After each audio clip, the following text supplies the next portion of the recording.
things in it, the job is not going to be motivating. You cannot motivate somebody to do an idiot's job. Like, the filing clerk, it may be not feasible truly to motivate this person in that job. You can have this person move, right? You can dangle a carrot in front of them, or you can give them a kick from behind, right, to create movement. Okay, but this is only movement. There's not an intrinsic generator in the person. So then, somehow or other, if there was a way to build some component in, that's where the person's feeling that they have the ability to grow, then you are really taking care of the people that work for you. And whatever it is that's feasible. So, in the things that I'm creating in my life, hopefully I'm creating jobs for people actually where they're motivated, truly. And that this is a factor that with my heart, I truly am sensitive to. So I think it's a good idea for us to be bringing in those components. Yeah. What would you do? Give them a task, one task maybe that they would enjoy to do in addition to the filing. The filing must be done. So you would give them maybe something that they really liked, like I don't know what. But especially if it's a challenge and they can really kind of get up for that job. It's possible to bring some factors into the job somewhat where, because sometimes a person may not have the time to be treating human beings as human beings at all, but just like perfunctory. They don't really want to be involved too much with the person at all. And I think that's a shame, because these people are going through life, and in some years into the future they'll look back and they'll see what's slavery, and they'll call it wage slavery. That's what they'll call this era. That people were, and they'll kind of want to, how could people have just totally devoted their whole life, every day, day after day, for this wage, right? And it's wage slavery, that's what it is. They'll look back on it. So I think, for those companies really that are advancing themselves, I'm teaching these people this, and I'm saying to them, it's a good idea that these people have the ability to regulate their own time somewhat. If if there's a way for you to employ people in a manner that they're able to regulate their own time, I think that's excellent. That's a standard of excellence that your company has reached. And the people that work for you will love you. The people that work for Edwin, Neil, the Neil Corporation, they love working there. It's in the beauty industry. People are selling on the phone and doing all kinds of things.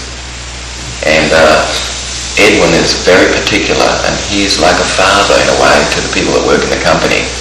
If there's something that happens in their family, he is there, and he is caring for these people like they're his children, and that each person that works for him is precious to him, and that he loves this person, and he cares about them intensely, and that he is interested in human relations. Anyway, we're getting away now from full body calibration. Let's get back to that. Forward to full body calibration. So although often we're using our eyes and our hand movements and everything else on the body to process, at any time we can process in any mode, looking straight ahead, just looking in one spot.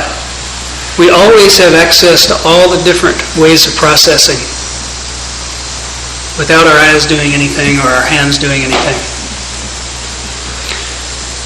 Sometimes you'll see in the body one brain processing mode inhibiting another. If you see something like a right leg over a left leg, what do you think that might be happening up here that corresponds to what's happening down here?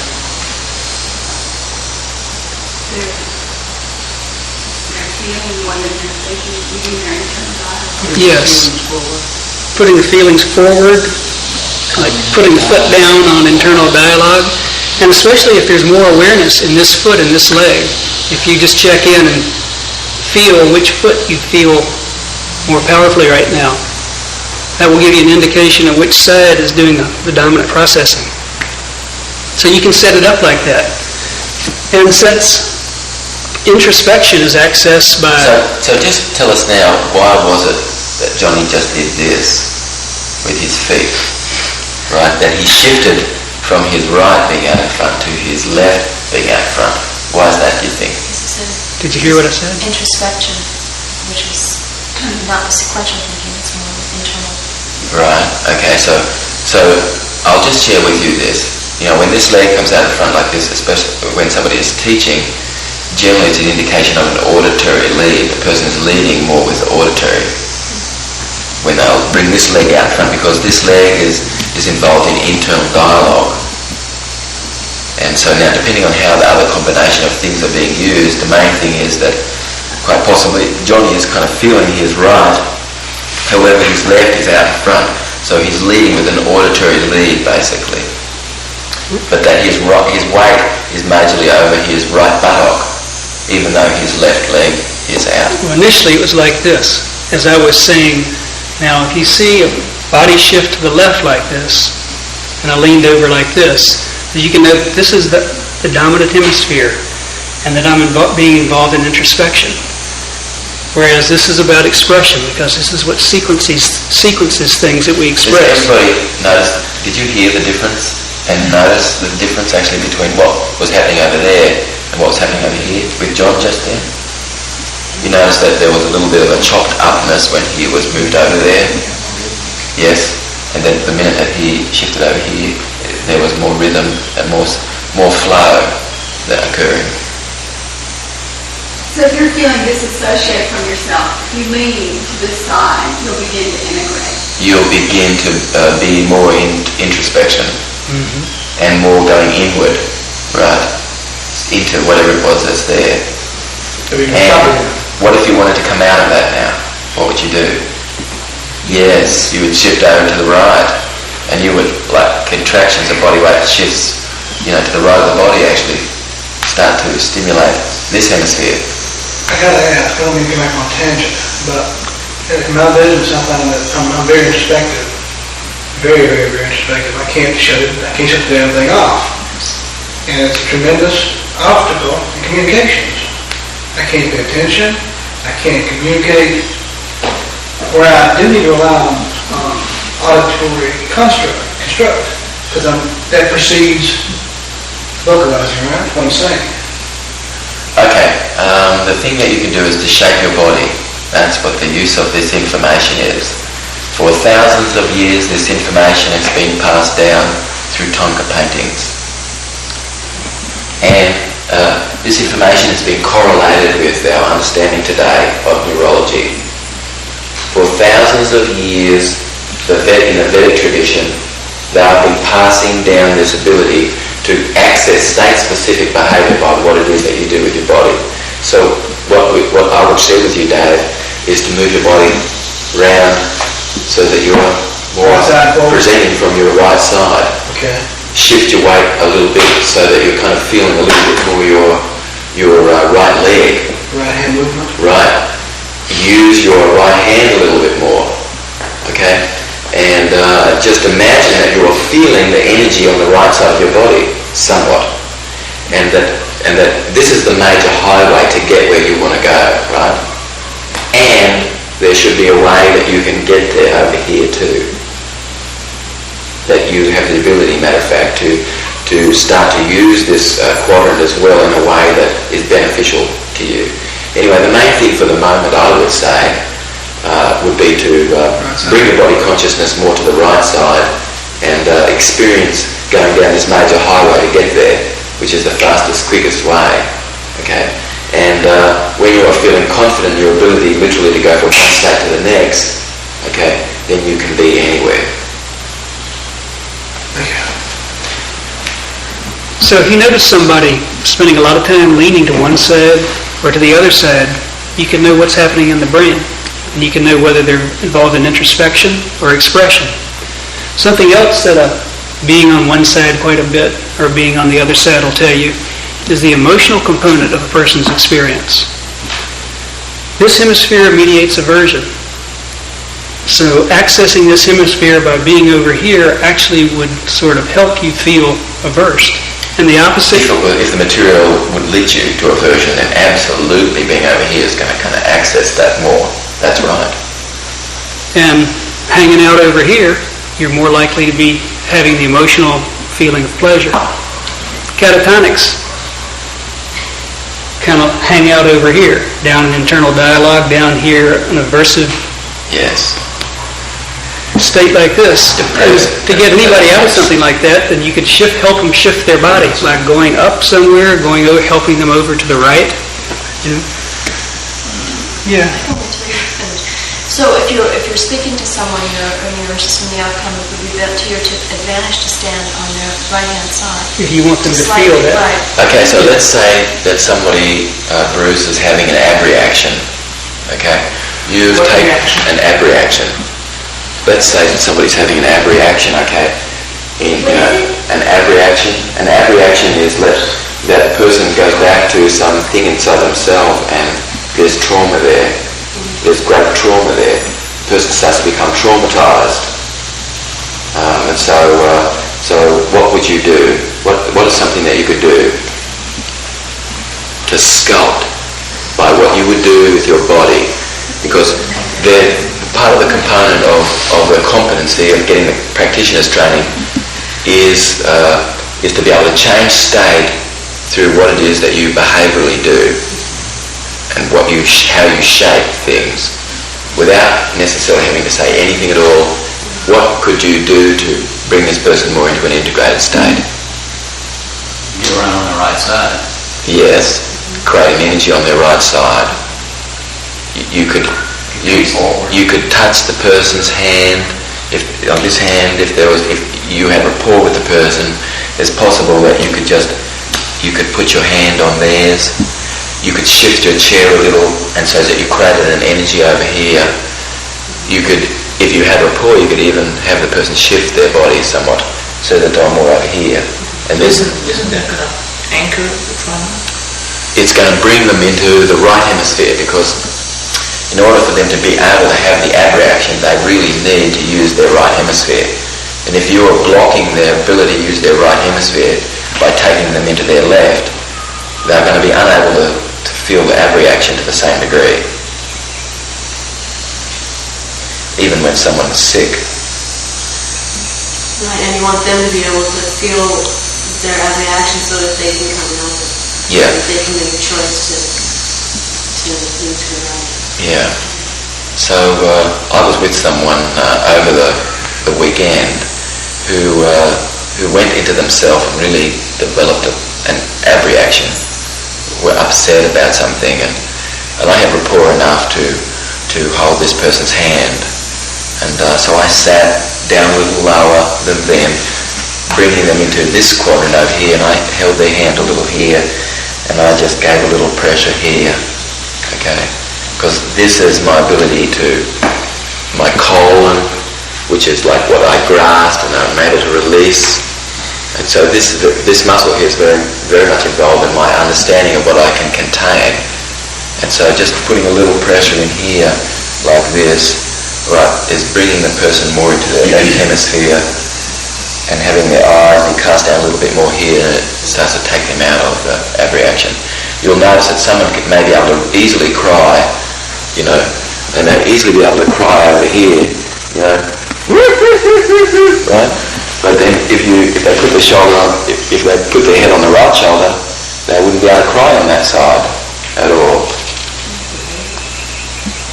And so if someone's weeping about something, then it's a good idea to have them put their heart out and put their shoulders back. And if you're weeping about something and you can have your heart out and your shoulders back, then I think that's excellent. If you're weeping and you're hunched over like this, I would say this is, yeah. That's something I've noticed with my own. I've been a real happy person most of my life. In the last 4 or 5 years, been around people saying, yeah, you can explore the dark side too. And so noticing how I've learned how to cry, it's like, yeah, I've gotten into, crying like this. And then I've noticed myself really wanting to have my feelings in there. And so I bring the tears up and just cry up here too. And there's a different feeling? Yeah, it's a feeling up here. The feeling has me, and up here, I have feeling. Okay. Another thing too would be if you could cry about something and your eyes are level, then I would say that whatever it is you're crying about is something which truly is on the level that you're on, not something that's above you, Right. and not something that you're passing judgment about, right? Not something that's like way above you, like you're in regression, but something that you have the ability that's equal to you. David, just a point of interest. When you're talking about somebody who goes into abreaction, just as you may take somebody's body and put it a little bit more out of alignment as opposed to in alignment, would you perhaps work the abreaction a little bit stronger before you make that shift? Naturally, the person who's in an abreaction, they want to be calm. They generally are wanting to have something settled inside themselves. The brain is naturally wanting this, and basically what's happened is there's an inability to make decision about that. Because there's maybe conflicting beliefs. One belief is overlapping the other, and so there's inability to make decision. Generally, our brain really does want to be able to make decision. So you would naturally do something that was involving a sense that the person was wanting to be moving from that into something else, actually. Yeah. So there are a number of things that left and right body shift tell us about what's going on.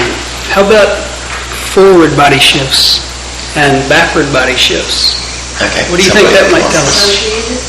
Okay, dissociating, yes. I do that all the time. Okay, all right, excellent. Okay, now what about when somebody pushes with the feet? Push with your feet like that. Yes. What about that? This is also dissociation. It's pushing away. When you're pushing away with the feet. Right. All right, hold it for a second, Ali. Right, now let your right foot go down and hold your left foot up. When you see this, all right, when you see this occurring, this is internal dialogue on hold.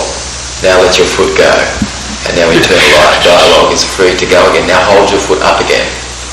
Internal dialogue goes on hold. And now put your foot down again. So remember that. And internal dialogue is free to flow again. Make your calls like this. Yeah, but I stand on one leg with my left leg behind like this. Do you? Shut down your Quite a leg. bit. Quite a bit. You realize that? Okay. When you meditate, you can use that technique. Terry, the main thing is that is internal dialogue. And that internal dialogue is occupying the brain. And that something that's there is on hold. Okay, so it's still internal dialogue. The main thing is that internal dialogue is actually on hold. So when you release that, and actually isn't that interesting, the feeling that happens, inside. Yes. And so what happens, I'm with somebody and I can see them kind of, there's perfectly, everything's okay up here, but you see this kind of happening down here. Really what you see happening down here is happening in the brain. And so the minute that, the person sort of relaxes the foot a little bit, it's more likely that, they're relaxing the brain as well. Finally, it was going on in the kitchen, my foot was jumping around. What about chewing gum? Just said, one of you actually trying dialogue out there. No, I don't.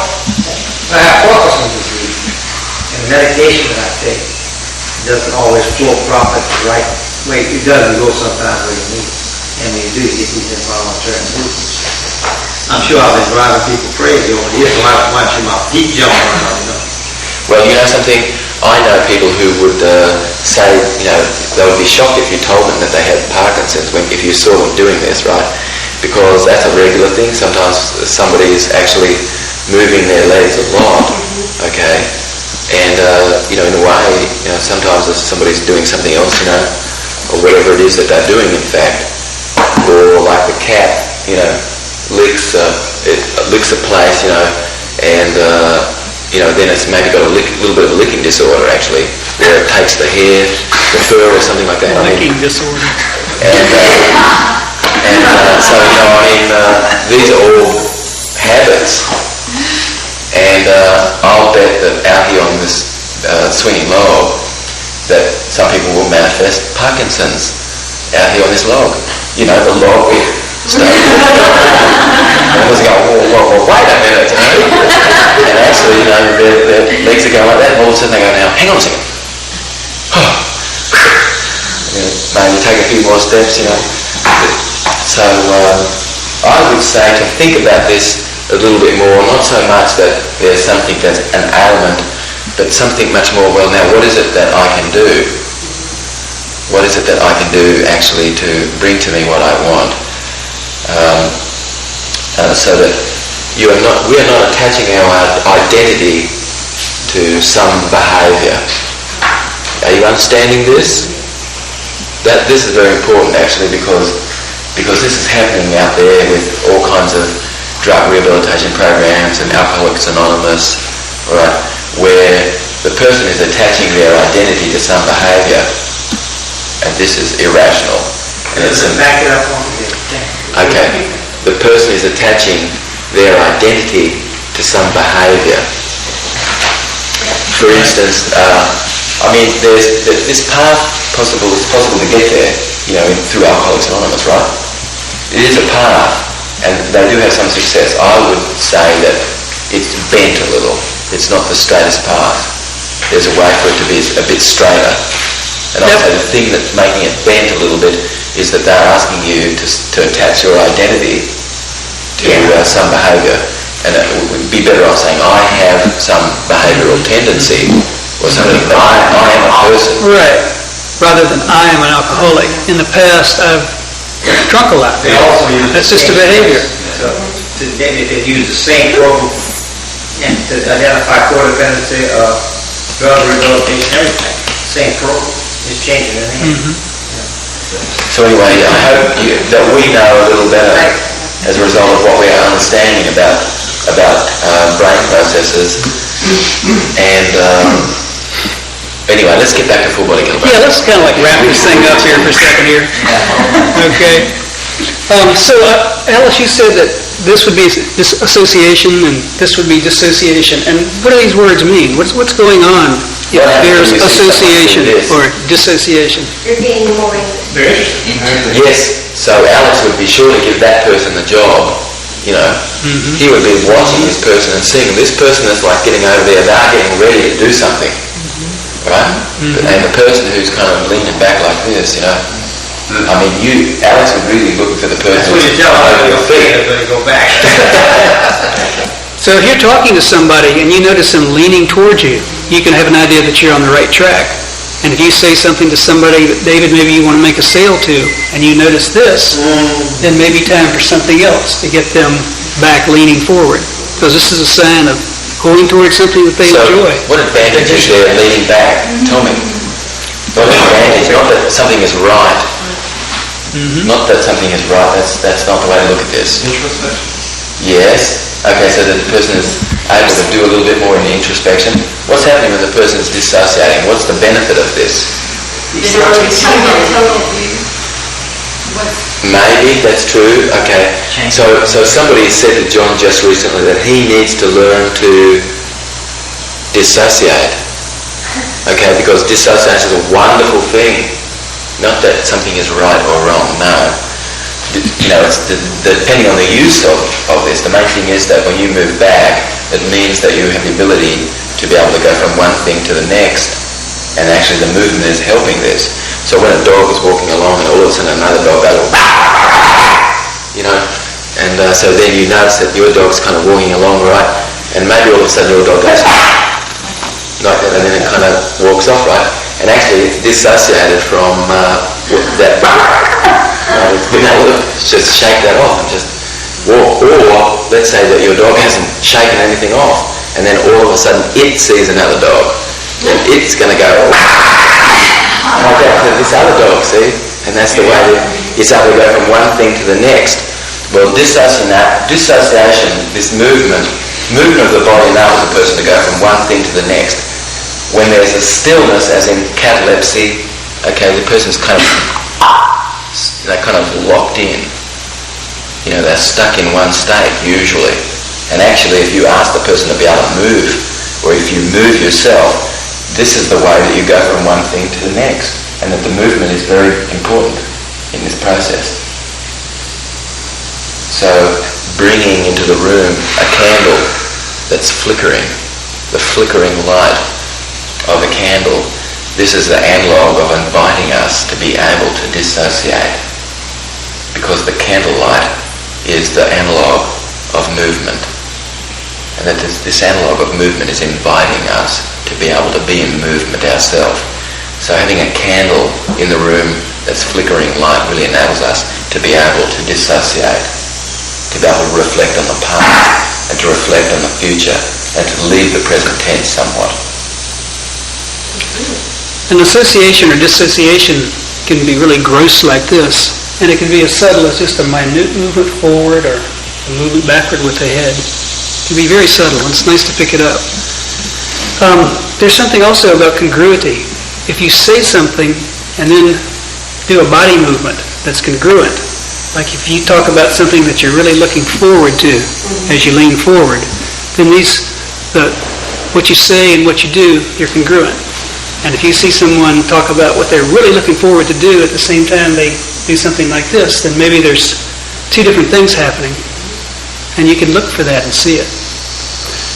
Now, I would like to end with the secret to whole brain functioning.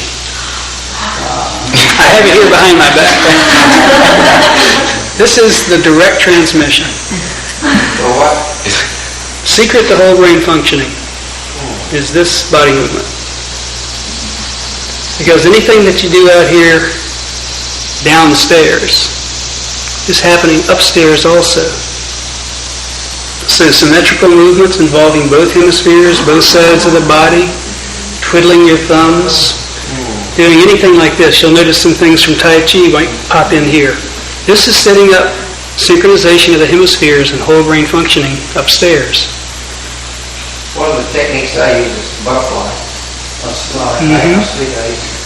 Butterfly technique. So this is the secret teaching, and I'd appreciate it if you just kind of keep it to yourselves. Either hand, and it's good to shift. When I was real little and if I didn't know what to do or was bored, my parents, they said, twiddle your thumbs. My grandma did that too. Yeah? And you know what boy doing it because she told me to. Well, anyway, I see you lean back and you talk about avoiding doing that. Twiddling their thumbs necessarily, right? One day this friend of ours would always, if somebody said something to her and it really was something that was absolutely, not something that was involving whole brain functioning, right? She developed this pattern of kind of waving it. Because she could imagine it coming through and then she was kind of waving it. And for about a year she did this. She if somebody said something to her and it really was something that was just like she liked to kind of just disperse, then she would be kind of waving, right? And then one day I was in the kitchen and I said to her, Renee, her name is, I said, Renee, I said, why don't you just take that movement inside? That everybody was seeing her all the time kind of waving like this, and she did this for a year. And then after a year went by, and finally I said to Renee, Renee, why don't you just take that movement inside? And she went, oh. Because actually all of a sudden she realised what it was that people were looking at, every now and then seeing her kind of going like this, what was going on, right? And the thing is that now that you know this, you can imagine that occurring actually in your brain to create a hemisynchronization between both hemispheres, so that each hemisphere becomes in synchronization with the other. And when you are experiencing the essence of genius, this is what's occurring. Your brain is functioning like one neuron.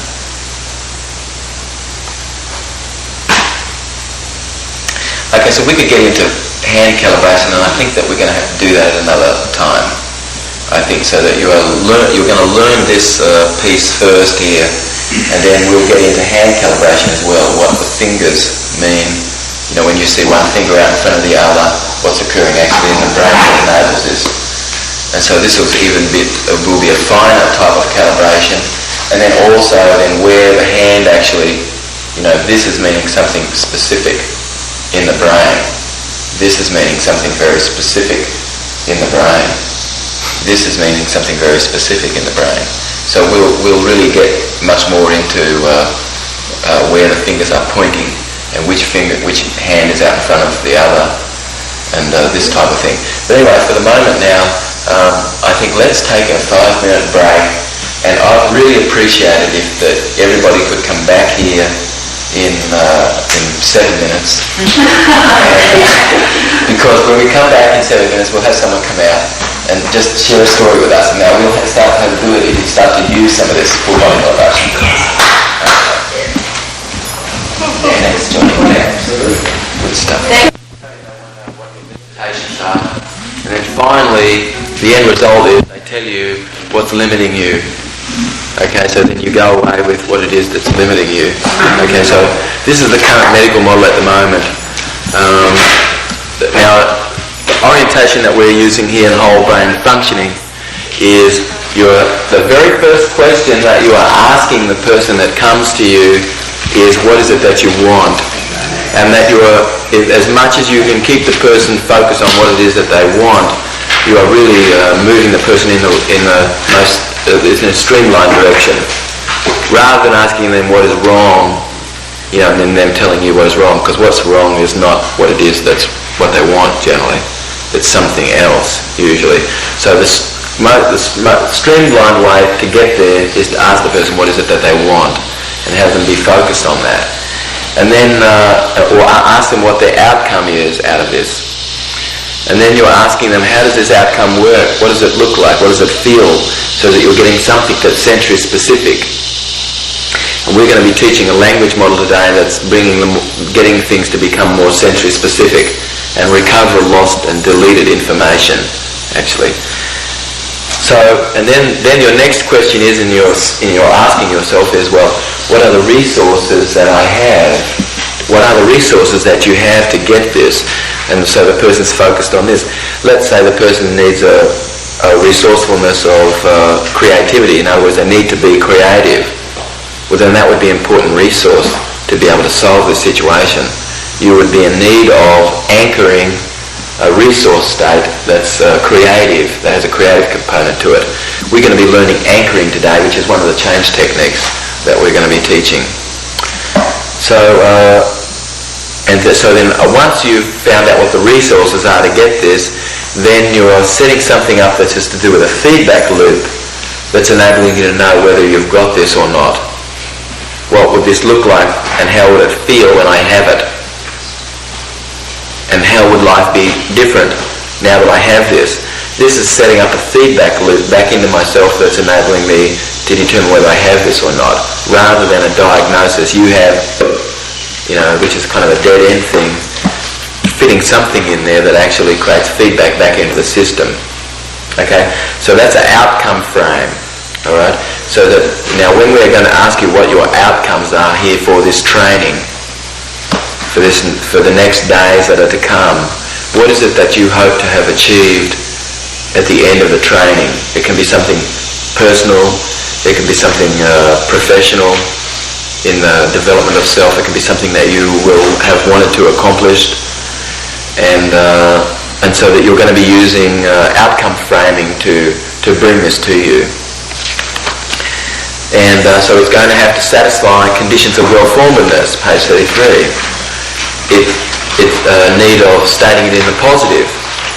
So those people who are excellent in life are asking themselves questions that are bringing to them specific information. It would be no use you asking yourself, why am I this way? Or why don't I have this? Or why can't I get something? A question like this is not going to lead you very far.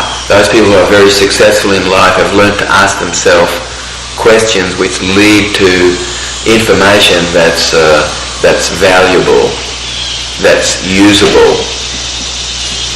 So what, when, who, how?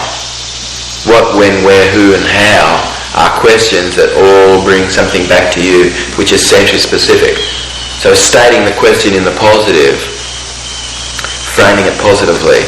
Is this outcome that I want ecological?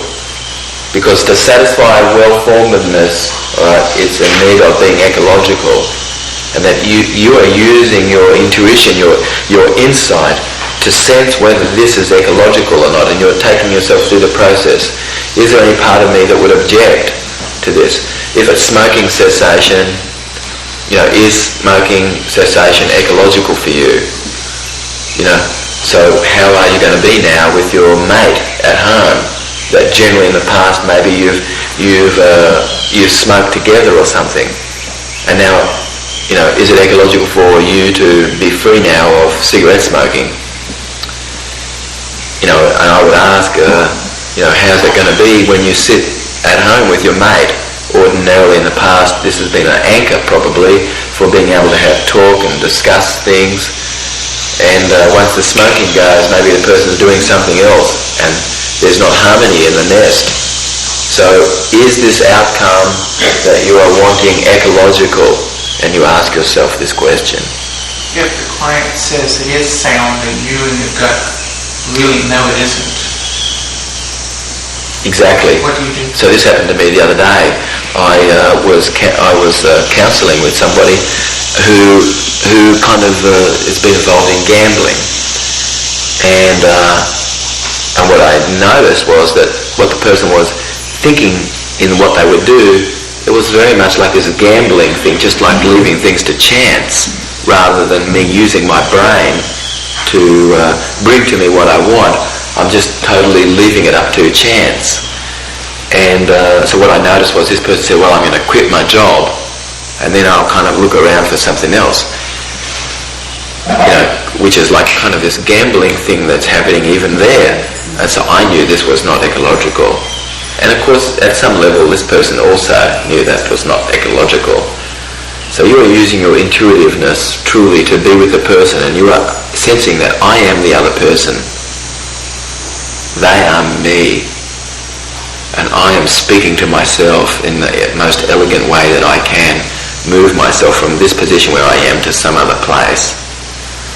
Okay, so is it within their control to have this? Because otherwise, what you are doing is not going to work. And don't you have to say that? Yes, absolutely. I would say, you are able to use your intuitive self to highlight what is there and be honest. The more that you can be a reflection like a mirror, the more useful you will be, as a change agent. That you have the ability to reflect back what's occurring. So, and is it testable and demonstrable, this thing that you want? To satisfy a condition of well-formedness, this outcome that you want needs to be something which is tangible, something you can see, something you can feel, something you can hear, something that you can experience. That there would be no use saying, well, I want to be freer, because that's like a gross nominalisation. That's, if you said, I want to be able to relax my breathing and be able to feel like I'm in flow, and then or something, that might be a little bit more of a specific outcome actually, by some date or during something, that would be even more specific. So the desired state must be specific. It would be no use you saying, I want to travel. Would be better off you saying, I would like to travel to France in March next year. That's very specific. Would be no use you saying, I want to finish tasks on time, because that's not specific. Specific would be, I am going to hold an image of one task in my head long enough to be able to complete that task before I entertain another. So there's elements out here which we are watching you to see to what degree you have the ability to focus on the task at hand, and what is occurring. Have you got programs running that's creating distraction? So it would be no use you saying, I want to be able to make decisions, because that's not specific enough. Specific would be, I would like to be able to have the sensory experience enough to be able to make decisions. So the decision making is based on your sensory experience. Okay, so this outcome that you are thinking needs to be specific. Alright, so now whenever somebody comes to you, you can use this information truly to create a well-formed outcome with the person. Alright, so now take 10 minutes out now to come up with an outcome. Maybe you have a couple of outcomes and you're going to... Okay, so basically I'd like to explain what an anchor is. And the reason for an anchor is that you can get a handle on some state, so that all you need to do is to use a voice tone, for instance, if that was the anchor, like a soft, low voice tone, and that this hypnotic state got access to this slow, soft voice tone, and so that whenever this voice tone was used, people started to go more into themselves. This would be an anchor for this state. Or whenever it is that you see a photograph of something that's a reminder of some feeling at the time, that picture is an anchor for some state. In other words, the picture is getting a handle on some state inside. So for instance, we could elicit a resourceful state, and let's say there's a need for creativity to be there. So the person could think back to some moment in the past when they were creative, and they could feel this creativity, and you could ask them, what does this feel like? What does it sound like to you inside? And when you are seeing a robust state of this creative self, then you could, just in that moment that the state peaks, that you are seeing the state peak, now we're going to learn anchoring through the kinesthetic self. And the main thing is that you can use this technique of anchoring with other things that you're doing in the other senses. The main thing is that we're going to teach it, the simplest way to teach this is to teach it through the kinesthetic self, that you're going to ask somebody where they would like to have that anchored, and then you're going to touch that place, okay, in the same way that you anchored it, and it will re-access that state. The reason why it's great that we're able to do this is because then the person can go and be doing something else, and then whenever you would come back and fire off that anchor, it's acting like a tuning fork or shortening the aerial on a radio, tuning in a specific frequency. So anchoring basically is classical conditioning. When the response, when the stimulus is given, we get a response. So it's a pairing of a stimulus with a response. And the main thing is that there's a principle underneath this that's very valuable in everything that you do.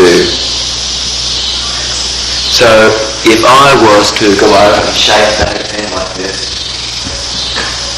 like that, right? Okay, whenever anybody's ever shaken Dave's hand like that, okay, this is the kinesthetic anchor of excellence.